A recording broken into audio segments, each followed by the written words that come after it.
Group میں موجود محترم علماء کرام معزز ممبران، السلام علیکم۔ محترم بھائی شفیق الرحمان صاحب، آپ کی باتیں سنی قبلہ، آپ اپنی مصروفیت کی وجہ سے گروپ کو فالو نہیں کرتے یا پوسٹیں کچھ دیکھ نہیں پاتے قبلہ۔ میں جسٹ آپ کو فوکس کرنا چاہتا ہوں کہ ہم یہ چیریٹی قانون کی بات ادھر کوئی بھی نہیں کر رہا، آپ خود چیریٹی رن کر رہے ہیں۔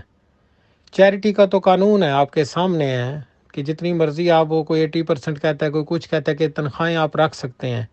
ایک چیریٹی کا قانون ہے اور ایک قانون ہے ہم مسلمانوں کا، خدا کا، اللہ کا، رب کا، کہ ہم کن لوگوں کے لیے پیسہ لے رہے ہیں اور کن لوگوں کو ہم نے آگے ڈلیور کرنا ہے، کس نام پر ہم لے رہے ہیں۔ اور جب ہم نے اپنی تنخواہوں کی مد میں، یعنی کہ اگر خالد ملک چیریٹی بناتا ہے اور خالد ملک کی ورتھ ہے وہ کیا کہتے ہیں 8 پاؤنڈ، اس کو کوئی ٹیسکو پہ یا اسٹا پہ سیکیورٹی کے لیے نہیں رکھتا، ٹیسکو پہ جاب پہ نہیں رکھتا۔ مجھے بہت افسوس ہوتا ہے جب آپ جیسے پڑھے لکھے ایسی باتیں بتاتے ہیں کہ جی چیریٹی کے ساتھ رابطہ کرو۔ چیریٹی کے ساتھ رابطہ کرنے کی ضرورت نہیں ہے، آپ مسلمان ہو، آپ سے پوچھنا چاہیے کہ اگر آپ نے چیریٹی بنائی ہے تو آپ نے تنخواہ اپنی کتنی رکھی ہے، کیوں رکھی ہے؟ آپ کو چاہیے نا کہ اپنے سٹیٹس کے مطابق تنخواہ رکھو۔ اور پھر میں آپ سے پوچھتا ہوں کہ یہ P60 کیا ہوتا ہے؟ P60 سے پتہ چلتا ہے نا کہ آپ نے سال کی ارننگ کیا کی ہے، اور اس کے بعد آپ کے اثاثے دیکھے جائیں گے کہ آپ نے اثاثے کہاں سے بنائے ہیں۔ تو یہ کرپشن نہیں ہے تو اور کیا ہے؟ اس کو کیا بولتے ہیں؟ فراڈ نہیں بولتے، ٹیکس چوری نہیں بولتے۔ اب ایک دوسرے کو یہ الزامات آپ کہہ رہے ہیں کہ یہ لگ رہے ہیں، بالکل ٹھیک ہے، نام سارا کچھ انہوں نے صحیح سارا ہو گیا اپنے اپنے کلیئر کے لیے، لیکن بینگ اے مسلم ہمیں سوچنا چاہیے کہ ہم نے اپنی کمیونٹی کو کیا دیا ہے۔ آپ سے میں پوچھتا ہوں کہ کیا دیا انہوں نے کمیونٹی کو، بتائیے نا آپ اپنے، کہ یوتھ کے لیے کیا ہوا ہے۔ کل دعوت اسلامی آئی ہے اور وہ سارا کچھ رن کر رہی ہے، انہوں نے کل اسی زمین پہ لیا نا، ابھی کل کی بات ہے۔ ان سے بھی سوال جب پوچھتے ہیں، آج لاما صاحب رو رہے ہیں کہ میرا بکس پڑی ہوئی ہیں، کوئی لے جائے، کوئی چھپا دے۔ کیا لاما صاحب نے یہ سوال اٹھایا کسی کے آگے کہ یہ جتنے بھی بڑے مگرمچھ بنے ہوئے ہیں بیٹھے ہوئے ہیں، یہ دونوں ٹی وی چینلز کی میں بات کر رہا ہوں، کہ انہوں نے کتنا عوام سے لیا ہے؟ پاکستان میں پراپرٹیاں بنائی گئی، ادھر پراپرٹیاں بنائی گئی، ادھر ملیں خریدی گئی، ادھر سکول خریدے گئے، وہ کدھر گئے؟ کوئی کس نے کو اب آپ کہو گے کہ جاؤ چیریٹی سے پوچھو، if there is anything issue go to the through proper channel. is a shame شفیق بھائی، it's a shame, it's a bullshit۔ سمجھ گئے ہیں؟ اب میری وہ انگلش اس طرح سے نہیں ہے کہ جس طرح میں آپ کو ٹیکل کروں صحیح طرح کر کے، لیکن اپنی زبان سے میں ضرور سمجھا سکتا ہوں کہ آپ بتائیے کہ P60، ان کے P60 لیجئے، سب کے، کوئی بھی ہیں۔ میں نے آگے 9 منٹ کی ایک ویڈیو جاری کی تھی کہ ہم بھی اس دنیا میں رہ رہے ہیں، اسی ملک میں رہ رہے ہیں۔ یہ مت کوئی بتائے کہ چیریٹی کی طرف جاؤ اگر کوئی کرپشن ہے، اگر کوئی دس از اے کرپشن کہ آپ یتیموں مسکینوں کے نام پہ آپ لے رہے ہو۔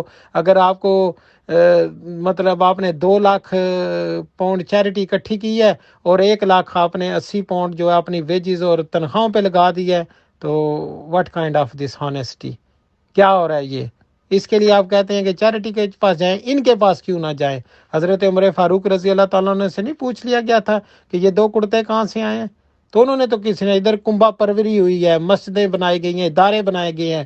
پھر میں آپ سے پوچھتا ہوں کہ اگر پبلک سے فنڈ لے کر اپنے نام پر بنائے جائیں تو اس ہانیسٹی، یہ کیا ہے؟ یہ بدماشی نہیں ہے؟ قبضہ نہیں ہے؟ پبلک پراپرٹی ہے، پبلک کے نام پر لی جائے، پبلک کو چھوڑ دیے، رکھ دیا جائے۔ اب یہ ان کی ڈیڈز پوچھیں ان کے کن کن کے نام پر ہیں۔ جائیے نارتھ سے گو، میں آپ کو کہتا ہوں، آپ کو میں پوچھتا ہوں نا کہ جائیے آپ۔ ایوری باڈی جو ہے وہ مطلب لگا ہوا ہے کہ بس اس نے اپنی ایک ایکسکیوز بنائی ہوئی ہے اور اس پہ آ کر وہ کہہ رہا ہے کہ جی آپ ادھر چلے جائیں، جی آپ ادھر چلیں، دیر از اے پراپر بلیم گیم ہے، یہ گیم ہے، وہ گیم ہے۔ دیر از اے بلیم گیم، میں انڈرسٹینڈ کرتا ہوں اس چیز کو کہ کچھ چیزیں ہوتی ہیں۔ تو کیا اگر ہم عمران چودھری کو رکھ لیں کہ جی وہ یہ زبان استعمال کر رہا ہے، یہ اگر بالکل وی کنڈیمڈ کہ یہ نہیں ہونا چاہیے، ایسے ایک دم ہی چور ہے جی، فلاں ڈاکو ہے، شاطر ہے، وہ آگے کہہ چکے ہیں ہم سب کو کہ نہیں ایسے کہنا چاہیے۔ لیکن آپ دیکھیں نا کہ یہ حالات کیسے پیدا ہوئے ہیں کہ ایک بندہ دوسرے کو کہہ رہا ہے کہ جی ہاں تم بتاؤ ساری زندگی کیا کرتے رہے۔ ٹھیک ہے، وہ تو ایک عام بندہ ہے، پبلک کا بندہ ہے، کوئی بھی ہے، مثلا میں زید بکر کی بات کر رہا ہوں، میں ان دونوں کی اسپیسیفک بات نہیں کر رہا، میں کہ تھرو آؤٹ جتنے بھی مسلم چیریٹیز ہیں، I am going to ask you a question کہ کیا وہ ہانیسٹ ہیں؟ اپنی ویجز کے معاملے میں، اپنے معاملات کے معاملے میں ساری دنیا ادھر کام کرتی ہے. آپ نے بھی ادھر ایجوکیشن کی، آپ نے بھی ادھر پڑھا ہے. How many properties you have and how many properties they have, where they get from? Public money. اپنی تنخواہ جو ہے وہ 80,000، وائف کی تنخواہ 60,000. یہ کیا ہو رہا ہے؟ پھر چلو ڈلیور تو کرو نا یار. پھر ایک چیز آپ نے لی ہے، اس کو سیل کر دیا ہے، تو اس کا حساب تو دو. یا پھر یہ علامہ محمد دین سیالوی صاحب بہت اچھے ہیں، کتابوں کے لیے پیسہ پڑا ہوا ہے، ان کو کتابوں کے لیے پیسہ دو. آپ بہت ہانیسٹ ہو، آپ کو دینے چاہیے کہ ہاں جی آپ بھی کچھ کرو. تو جب اپنا کنبہ پروری کی جا رہی ہے، اپنی لائف لگژری کی جا رہی ہے، اپنی پراپرٹیز بنائی جا رہی ہیں، اور عوام کے لیے کیا ہے؟ نہ ہی آپ بتائیے ہمارے اہل سنت والجماعت یہ جتنے بھی سارے ہیں، ان کے کدھر ہیں اسکول ہیں، کدھر ہیں ادارے ہیں؟ کیا کیا انہوں نے؟ جنہوں نے کچھ کیا بھی، ان کا بھی وہ بند ہو گیا. اور جب سوال پوچھو تو علماء کی گستاخی ہے جی. یہ ان کا سٹیٹس جو ہے حضرت عمر فاروق رضی اللہ تعالیٰ سے بڑا ہو گیا. چیریٹیز کا نام بتائیں، ان کے اپنے اخلاقیات بتائیں. ان کو آپ چیلنج کریں، ان سے پوچھیں کہ ویئر از منی گون، کدھر گیا پیسہ. Thank you very much.